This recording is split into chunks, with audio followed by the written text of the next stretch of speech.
नमस्कार दोस्तों, मैं Vinod Nikam, all India bank of Baroda कर्मचारी संघ का जनरल सेक्रेटरी। आज का मेरा मेन टॉपिक है कि कोविड-19 में हमने 35 लोग इस जोन से, मुंबई जोन से खोए हैं और इन 35 लोगों की मौत के ज़िम्मेदार कौन लोग हैं? जोनल मैनेजमेंट है, बीसीसी मैनेजमेंट है, ये कौन सी टॉप मैनेजमेंट है? क्योंकि ये 35 लोग इन्होंने कोविड काल में फ्रंट लाइन में काम किया था और उस समय हमने देखा था कि पूरी बैंकिंग सेक्टर्स में सबसे ज़्यादा प्रॉब्लम आया था बैंक ऑफ बड़ौदा में, क्योंकि बैंक ऑफ बड़ौदा में कस्टमर सर्विस अफेक्ट हो रही थी और हमारे फ्रंट लाइन लोग उसमें काम कर रहे थे।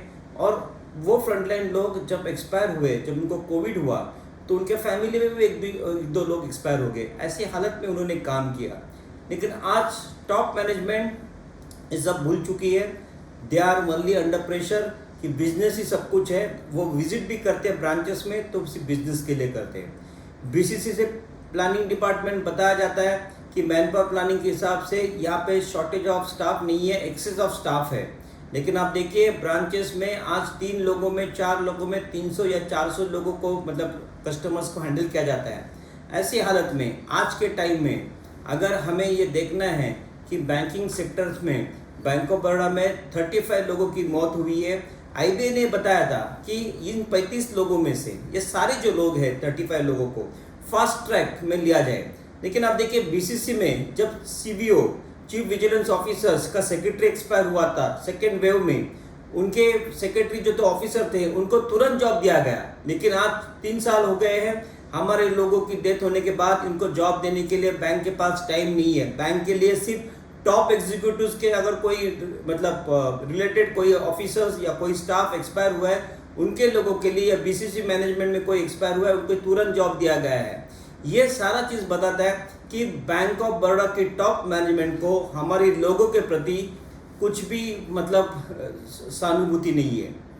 आज बिजनेस के नाम पे हमें बुलाया जाता है, हमसे काम किया जाता है, दिन रात मेहनत की जाती है, लेकिन उन बलिदान को ये भूल चुके हैं और इनको सिर्फ एक ही का चीज़ दिखाया जाता है, third party product. Because third party product में इनको ज़्यादा से ज़्यादा बेनिफिट मिलता है, इंसेंटिव मिलता है, फॉरेन ट्रिप्स मिलते हैं और इसीलिए ये कोर बैंकिंग बिजनेस ये भूल चुके हैं। और मैं आपको ये बताता हूँ कि all India bank of Baroda कर्मचारी सेना ये कदापि सहन नहीं करेगी। आज आउटसोर्सिंग के लेके काफ़ी यूनियन अपने अपने तरफ से डेमोन्स्ट्रेशन कर रहे हैं, लेकिन मैं आपको बताता हूँ आउटसोर्सिंग ये सबसे इम्पोर्टेंट नहीं है। सबसे इम्पोर्टेंट है कंसल्टेंट। कंसल्टेंट की वजह से आउटसोर्सिंग हो रही है, क्योंकि मेन जड़ कंसल्टेंट है और ये सारे कंसल्टेंट बीसीसी में बैठे 90% of them sits in the BCC. They are taking heavy salaries, hefty salaries, लेकिन इनके तरफ किसी का ध्यान नहीं गया है। और मैं आपको बताता हूँ कि आने वाले दिनों में आप पूरी तैयारी के साथ इन कंसल्टेंट ये कंसेप्ट के लिए फाइट करने के लिए तैयार हुई है, क्योंकि कंसल्टेंट हटाओ बैंक बचाओ, ये हमारा स्लोगन रहेगा। This consultant is like a cancer, we don't know in what stage they have been. ये थर्ड स्टेज पे है, फर्स्ट स्टेज पे है, सेकंड पे या फोर्थ पे, ये हमें पता नहीं है। लेकिन किसी भी स्टेज पे हो, all India bank of Baroda कर्मचारी सेना जानती है कि इनको किस स्टेज पे किस तरह की केमोथेरेपी देनी चाहिए। एंड आई प्रॉमिस यू कि in the coming days we will fight and unite together with this consultant concept. और टॉप मैनेजमेंट को मैं बताना चाहता हूं कि आप लोगों ने आज हमारे लोगों के साथ खिलवाड़ किया है। आप सिर्फ इस चीज़ में मस्त है कि बैंकिंग का बिजनेस हो रहा है, लेकिन आप भूल गए हैं कि जिन लोगों ने इन बैंक के लिए मतलब अपनी जान दी है, उनके बच्चों के लिए, उनके फैमिली के प्रति आपने कोई निष्ठा नहीं दिखाई है। सिर्फ आपके पास इनके साथ इनके लिए सहानुभूति है, टाइम पास है, एक प्रोसीजर आपने बनाई है उनके लिए और कुछ नहीं है। सो दोस्तों, आप ये बात याद रखिए कि कंसल्टेंट हटाओ बैंक बचाओ, इस मुहिम के अंदर आपको हमारे साथ जुड़ना है। All India bank of Baroda कर्मचारी सेना ये प्रॉमिस करती है, मैं आपको विश्वास दिलाता हूँ कि इन दिनों, आने वाले दिनों में ये कंसल्टेंट कंसेप्ट हम बैंक से हटा देंगे। जिस तरह bank of Maharashtra, Indian overseas bank, बाकी बैंक की टॉप मैनेजमेंट अपने खुद के एग्जीक्यूटिव्स, खुद के स्टाफ के ऊपर विश्वास रख के आज प्रॉफिट कर रही है, हमारी बैंक में ये करनी चाहिए।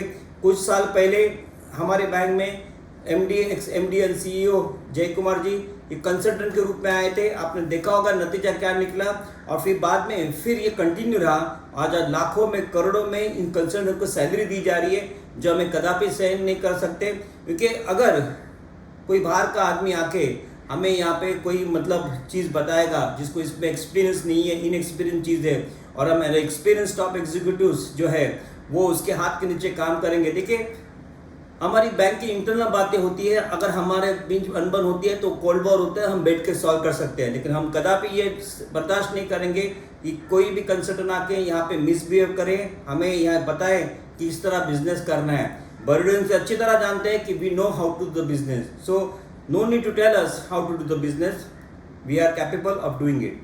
सो आज हमें इतना ही बताता हूँ, आने वाले दिनों में फिर से मैं इस माध्यम से आपके साथ रूबरू होऊंगा। तब तक के लिए थैंक यू वेरी मच। जय हिंद, जय महाराष्ट्र।